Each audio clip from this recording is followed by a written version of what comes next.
Well, two men volunteer their time to give a local school a facelift. The teachers from Hamilton's Jefferson Elementary are painting to liven things up. Andy George and Abraham Harris volunteered to paint the Jaguar mascot on the gym wall.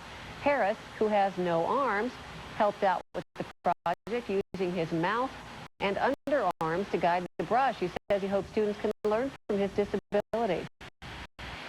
I just try to do what I think is the right thing as much as I can, and if people learn from that, then I think that's good. You know, I don't really try to push the issue of being a role model, but I think it does kind of just happen. The men hope the painting will increase school spirit. This is, of course, a day for giving and for counting our blessings. 12 News reporter Jeff Hirsch has the inspirational story of a man who's overcome obstacles and is sharing his gift with children.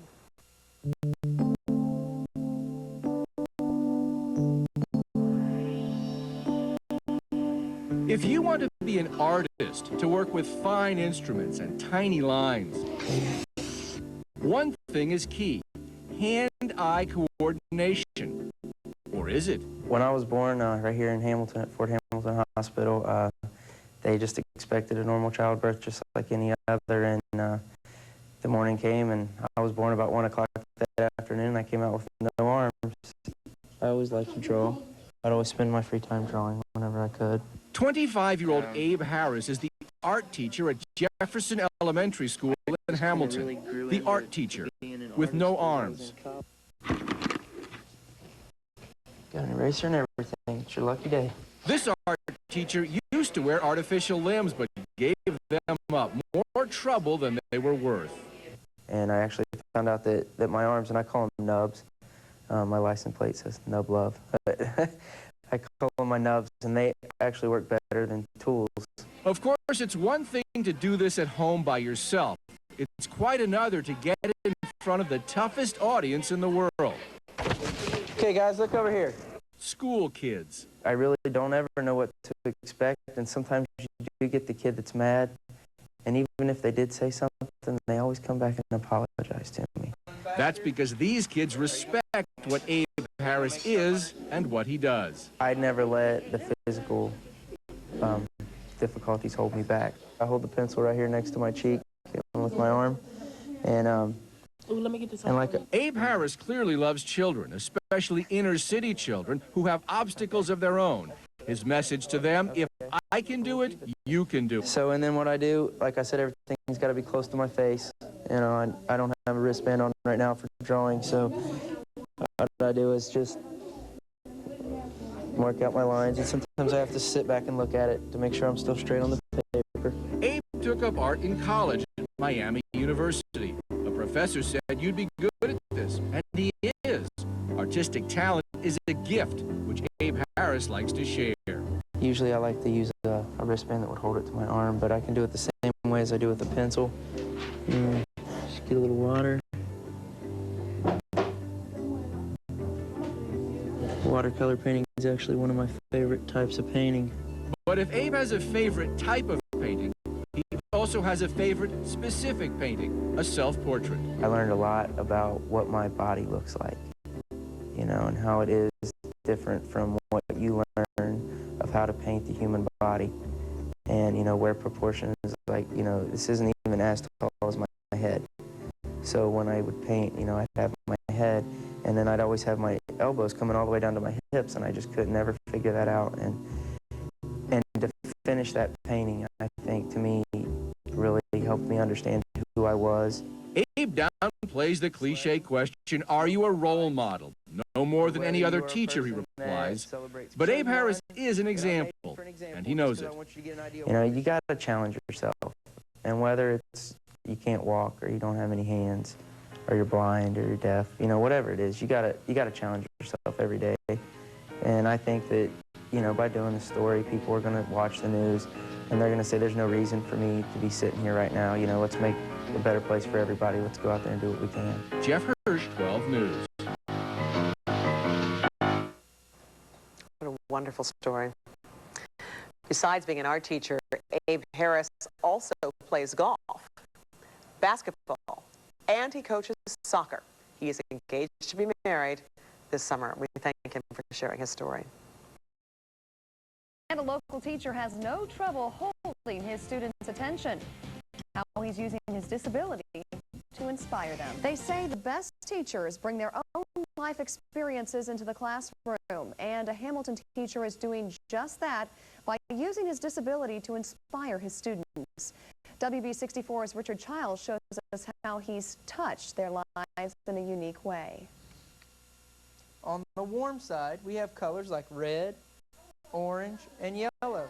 If you're a student in Mr. Harris's class at Hamilton's Jefferson Elementary School, you better give 100%, because 100% is the only standard Abraham Harris has ever accepted from himself, or the only effort he hopes to inspire his students to achieve. The very first day that I came here, I had 20 kids say, well, that does look hard, but I know I can do it if he can do it. Born with no arms, Abraham Harris hasn't let anything get in his way, and each day he shows his students that nothing should get in theirs. You can't do that because you don't have any hands, and I'm like, well, I'll tell you what, sometimes what you got is better than what you're supposed to use, because these arms work better with clay than people that have fingernails or people whose fingers are weak and wobble around a lot. Harris has been teaching for 3 years. With each new class of students, it's the same reaction. Wow. New kid just staring, oh my goodness, is that what we're doing here? You know, what's going on here? Then the teaching and the life lesson begin. And ability appears. There's a lot of great instruction inside of Mr. Harris' art room. Some of the life lessons he's passing on are going to carry these students far beyond the school's walls. Mr. Harris likes to tell his students, get what you get, and you make the most with it. In some cases, you get a masterpiece. Hamilton, Richard Childs, WB64 News at 10. And Mr. Harris also the basketball and volleyball coach at Jefferson Middle School. And if you ask around, you'll find out his only handicap is on the golf course.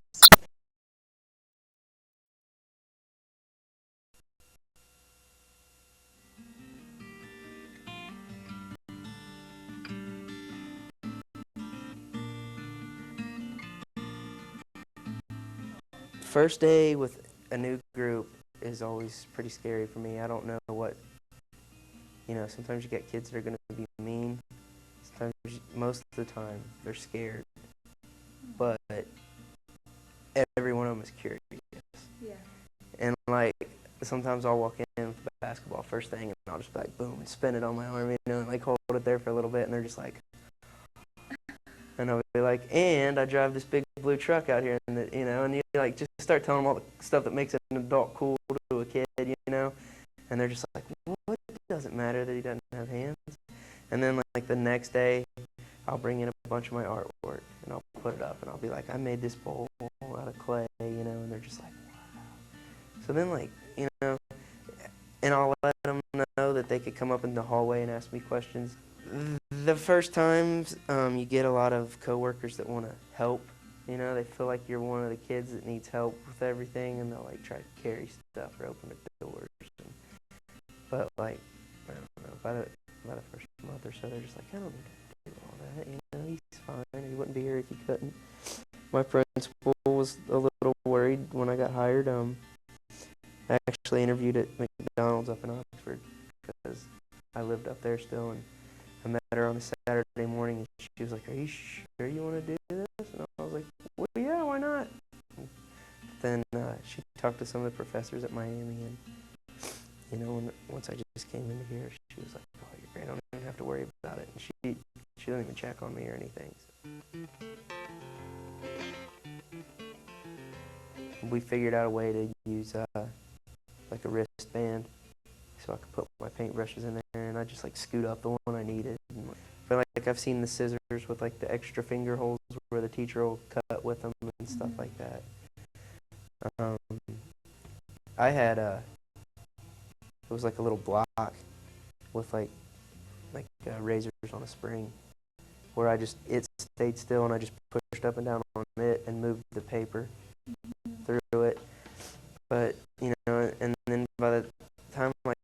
set up and was doing it, it wasn't really worth it when I could just figure out a way to use the scissors. Times tables that we had to do.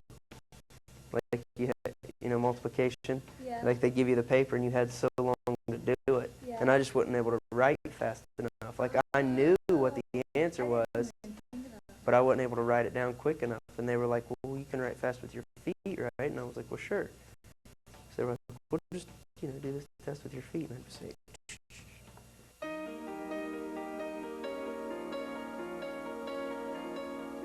and we have ESL, which is Extended Speaking Learners. And they go to those classes. They get pulled out of their homeroom and go to that. And we get the SBH classes, which is severe behavior. And all Hamilton school district. Well, there's another school that gets the SBH kids, but we get all the Hispanic kids that need to learn English. And I think that if they say this building isn't accessible, or if that's the reason, then all buildings should be accessible. And I don't know. I don't know if they have like more qualified teachers to deal with it, and they just put them in different buildings to do it that way. But I think, I would love the challenge of like a kid that was deaf, or a kid that was blind, because you learn a lot of the things in college about how to help those kids. So do you feel that they group those kids too much together? I think they might. But I think that's the best place for them to get any kind of benefits from school too. Because if they're sitting in a class with the higher end kids, that they're getting the stuff that's on the board and moving on to the next projects, and they're just going to be sitting there like, what's going on? Right. So if in the smaller groups, they get more times with just their teacher. So, like these guys come in and they can't hold the pencil. And then by the end of the year, they can write their name, which is like a huge accomplishment.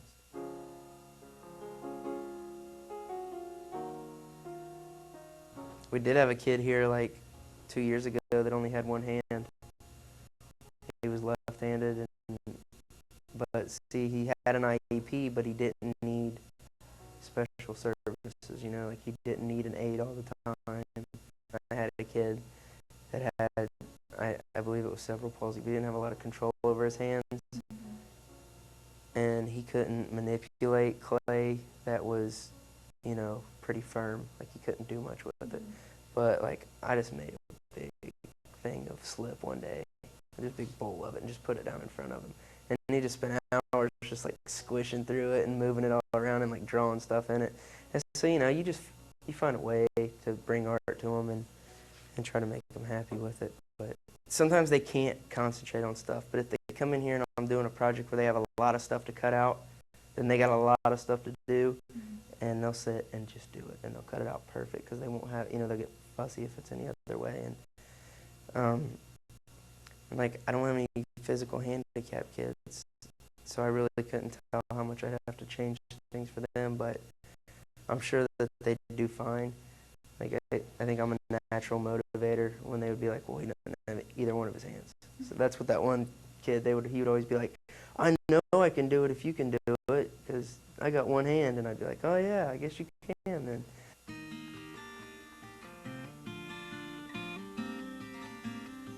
You have to know that each one of those kids isn't a group. It's each one kid, and you've got to take the time to know the kid, to know what they're struggling with. You got to make them feel like what they're doing is important, because then it'll be important to them, and then you got to give them enough of it to keep them busy. For me, the biggest thing about special needs kids is the individuality of it, and it's really with every kid. So it's almost like there isn't a special need, because every kid's got their own kind of needs, And I can see with like physically handicapped kids, you may have to do things. Like I had a slanted desk, because it was easier to write on an angle than on a flat desk. But that was just for me, that worked for me, and then I wouldn't know if that would work for someone else. So I think that you have to take the time for every kid, because you never know that, a kid that with a physical handicap that you might be saying I don't know how to work with might be